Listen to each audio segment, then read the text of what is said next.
Guys, നമ്മളിപ്പോൾ പോയിക്കൊണ്ടിരിക്കുന്നത് എൻ്റെ വീട്ടിലോട്ടാണ്. അവിടെ ചെറിയൊരു പരിപാടിയുണ്ട്. അപ്പോൾ പോകുന്ന വഴിക്ക് നമുക്ക് ഫേമസ് ആയൊരു സ്ഥലം കാണാം. വേറെ എവിടെയുമല്ല, നമ്മുടെ മണിമല പാർക്കാണ്. മണിമല ആക്റ്റീവ് പ്ലാനറ്റാണ്. അപ്പോൾ അതാ നമ്മളിവിടെയാണ് എത്തിയിരിക്കുന്നത്. ഇത് കുട്ടികൾക്ക് വേണ്ടി സ്പെഷ്യലാണ്. കാരണം സ്കൂളിൽ നിന്നൊക്കെ കുട്ടികളെ കൊണ്ടുവരുത്തുന്നുണ്ട്. നല്ല അടിപൊളി സ്ഥലമാണ്. അപ്പോൾ പരിചയമില്ലാത്തവർ ഇങ്ങോട്ടേക്ക് വന്നോളൂ കേട്ടോ. കുട്ടികളെ കൊണ്ട് എൻജോയ് ചെയ്യാൻ പറ്റുന്നൊരു സ്പോട്ടാണ്. അപ്പം നമ്മളിത് ഇതിലൂടെയാണ് നമ്മൾ നാട്ടിലേക്ക് പോകുന്നത്. അപ്പോൾ അതാ നമ്മൾ പോയിക്കൊണ്ടിരിക്കുകയാണ്. അങ്ങനെ ഇതാ നമ്മുടെ ശാന്തിനഗറിലെത്തി. ശാന്തിനഗറിലെത്തി. ശാന്തിനഗറിലേക്ക് പോകുമ്പോൾ ഈ കാണുന്ന ഭജമന്ന മഠം അമ്പലം ഉണ്ടല്ലോ, ഇവിടെ നിന്നാണ് നമ്മുടെ ഉത്സവത്തിന് എഴുന്നള്ളത്ത് കാര്യങ്ങളൊക്കെ ഉണ്ടാകുന്നത്. അപ്പോൾ അതാ നമ്മൾ പോയിക്കൊണ്ടിരിക്കുകയാണ്. അങ്ങനെ പോയി ഞാൻ എൻ്റെ വീട്ടിൽ പോകാൻ കാരണം തന്നെ അമ്പലത്തിൽ ഉത്സവമാണ്. അപ്പം നമുക്ക് ഉത്സവം കൂടാൻ വേണ്ടി പോവാണ്. മറ്റ് ഡീറ്റെയിൽ ആയിട്ട് ഞാൻ അവിടെ നിൽക്കുന്നൊന്നുമില്ല. പോയി ജസ്റ്റ് ആ ഒരു വരവും കാര്യങ്ങളൊക്കെ കണ്ടിട്ട് തിരിച്ച് വീട്ടിലോട്ട് തന്നെ പോകുന്നു. അപ്പോൾ ഇതാണ് നമ്മുടെ വരവ്. കുരുടയിലാണ് വരവ് വന്നത്. അപ്പോൾ വരവ് പോയിക്കൊണ്ടിരിക്കുകയാണ്. അപ്പോൾ ഈ കാണുന്ന ഇങ്ങനെ ഹെൽപ്പ് ചെയ്യുന്ന ആൾക്കാരും ഈ ഡ്രസ് കോഡ്, അവർക്കിപ്പോൾ ഡ്രസ് കോഡിലാണ് ഈ ഒരു വർഷം അവർ പ്ലാൻ ചെയ്തിരിക്കുന്നത്. ഈ ഡ്രസ്സ് ഇട്ടിരിക്കുന്ന എല്ലാവരും അങ്ങോട്ടും ഇങ്ങോട്ടും ഫ്രണ്ട്സ്, റിലേറ്റീവ്സ് കാര്യങ്ങളൊക്കെ തന്നെയാണ്, നമ്മൾ തന്നെ.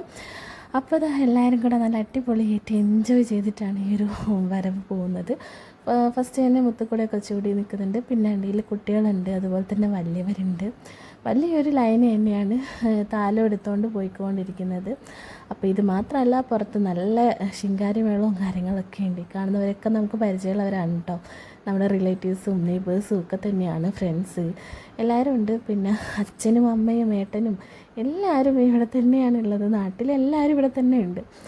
ഒരു വീട്ടിലും ഒരാളും ഇല്ലയെന്ന് തന്നെ പറയാം. കാരണം അത്രയും സ്പെഷ്യലായ ഒരു അമ്പലവും അതുപോലെ തന്നെ സ്പെഷ്യലായിട്ടുള്ളൊരു പരിപാടിയാണ്. നമ്മുടെ ഹിന്ദു മുസ്ലിം എല്ലാവരും ഒരുമിച്ച് നിൽക്കുന്നത്.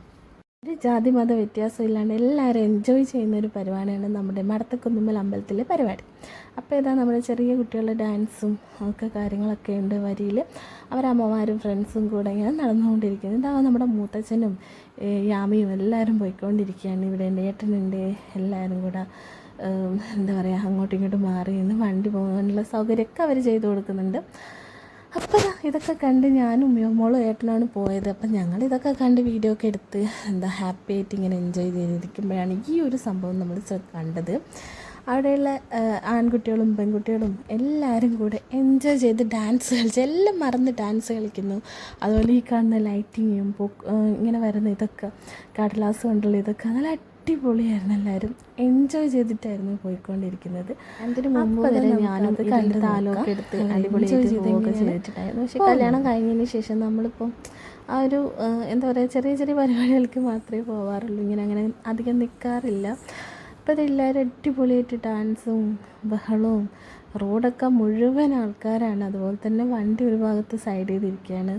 എല്ലാവരും നല്ല രീതിയിൽ എൻജോയ് ചെയ്തിട്ടുള്ളൊരു പരിപാടിയായിരുന്നു. എനിക്ക് ഒത്തിരി ഇഷ്ടപ്പെട്ടു. അതുപോലെ തന്നെ കണ്ടു നിൽക്കാൻ നല്ല രസമുണ്ടായിരുന്നു. ഇത് നമ്മുടെ അമ്പലത്തിലേക്കാണ്, ഈ ശാന്തിനഗർ അമ്പലത്തിൽ നിന്ന് നമ്മുടെ മടത്തക്കുന്നുമ്മൽ അമ്പലത്തിലേക്കാണ് ഈ ഒരു എന്താ പറയുക, ഈ ഒരു റാലി പോയിക്കൊണ്ടിരിക്കുന്നത്. അതുപോലെ ശിങ്കാരമേളമുണ്ട്. ഇനി നമ്മൾ കുരുട റൗണ്ടിൽ നിന്നിട്ട് നന്നായിട്ട് ഡാൻസ് കളിക്കുന്നുണ്ട്. അപ്പോൾ അത് കണ്ടിട്ട് വരാമോ?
പണിയൊക്കെ കഴിഞ്ഞ് നമ്മളിതാ ഇതൊക്കെ എൻജോയ് ചെയ്ത് അടിപൊളിയായിട്ട് തിരിച്ച് വീട്ടിലോട്ട് വരേണ്ട പ്ലാനിങ്ങിൽ ഇങ്ങനെ നിൽക്കുകയാണ്. അപ്പം നമ്മൾ അമ്പലത്തിൽ പോയിട്ട് ഫുഡ് കഴിക്കാമെന്ന് പറഞ്ഞാൽ എല്ലാവരും. അപ്പോൾ ഇതാ ഈ ചേച്ചിമാരുണ്ട്, ചേച്ചിയുണ്ട്, ചിഞ്ചേച്ചിയുണ്ട്, മൂത്തശ്ശിയുണ്ട്. അപ്പം നമ്മൾ അവരെ കൂടെ അമ്പലത്തിലോട്ട് പോയി ഫുഡൊക്കെ കഴിച്ചിട്ട് തിരിച്ച് ഇങ്ങോട്ട് തന്നെ പോരാമെന്ന് വിചാരിച്ചു. അങ്ങനെ ഇതാ ഞങ്ങൾ അങ്ങോട്ടേക്ക് ഈ ഒരു വരിയുടെ പുറകിൽ തന്നെ നമ്മളും നടന്നു. കാരണം വണ്ടിയൊന്നും എടുക്കാൻ പറ്റില്ലായിരുന്നു, അത്യാവശ്യം കുറച്ച് നടക്കാനുണ്ടായിരുന്നു, അത്രയും തിരക്കായിരുന്നു. അപ്പോൾ അങ്ങനെ വീട്ടിലോട്ട് വന്നു. അപ്പോൾ ഇത്രയേ ഉള്ളൂ.